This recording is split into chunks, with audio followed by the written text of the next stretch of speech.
پیارے بچوں، السلام علیکم۔ امید ہے آپ خیریت سے ہوں گے، اور اب تو آپ کے اسکول بھی کھل چکے ہیں۔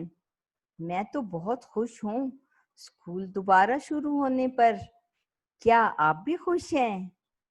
واہ، یہ تو سب بچے بہت خوش ہیں۔ تو آئیے آج دیکھتے ہیں کہ جیم کی کہانی ہمیں کون سنائے گا۔ جی ہاں، جیم کی کہانی ہمیں کون سنائے گا؟ جنگلی بلی۔ تو سب سے پہلے ہم کیا پڑھیں گے؟ بسم اللہ الرحمن الرحیم۔ اور اب جیم کی کہانی شروع کرتے ہیں، جو ہمیں کس نے سنائی ہے؟ جنگلی بلی نے۔ پیارے بچوں، آج جیم جمعہ ہے۔ جمعرات اور جمعے کو جنگل میں جشن تھا۔ سب جانور جمع تھے۔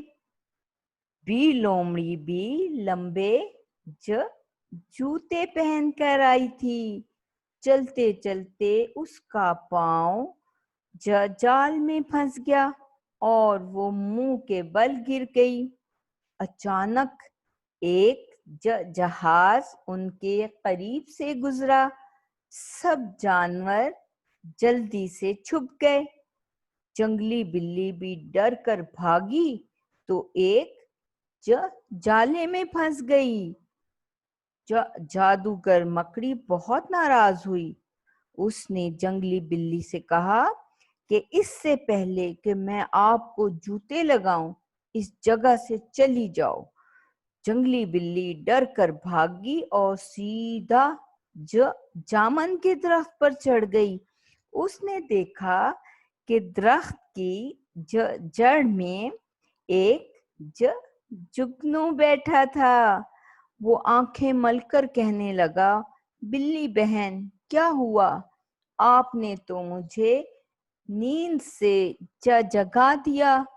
بلی نے ہانپتے ہوئے کہا، کیا بتاؤں جگنو بھیا، اگر جادوگر مکڑی سے جان بچا کر نہ بھاگتی تو سیدھا جنت میں پہنچتی۔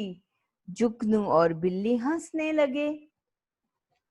جگنو نے کہا، اچھا بلی بہن، اب میں سوتا ہوں، کیونکہ مجھے رات کو اندھیرے میں روشنی کرنا ہے تاکہ کوئی اپنا راستہ نہ بھول جائے۔ جنگلی بلی نے کہا، ضرور ضرور اچھے جگنو، آپ دوسروں کو راستہ دکھاتے ہیں، اللہ تعالیٰ آپ سے راضی ہو۔ پیارے بچوں، ہمیں بھی دوسروں کی مدد کرنی چاہیے، اس سے اللہ تعالیٰ خوش ہوتے ہیں۔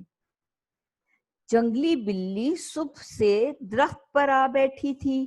اس نے دیکھا جگن جمعدار جھاڑو دے رہا تھا۔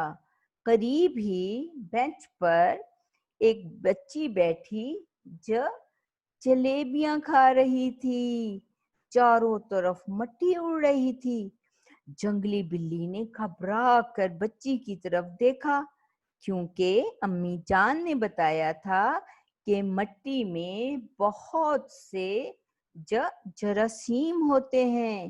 مٹی سے آپ کی جلد بھی خراب ہو سکتی ہے اور آپ بیمار بھی ہو سکتے ہیں۔ پیارے بچوں، اب کون بتائے گا گندی جگہ پر بیٹھنے سے کیا ہو سکتا ہے؟ بھی لومڑی کیوں گری؟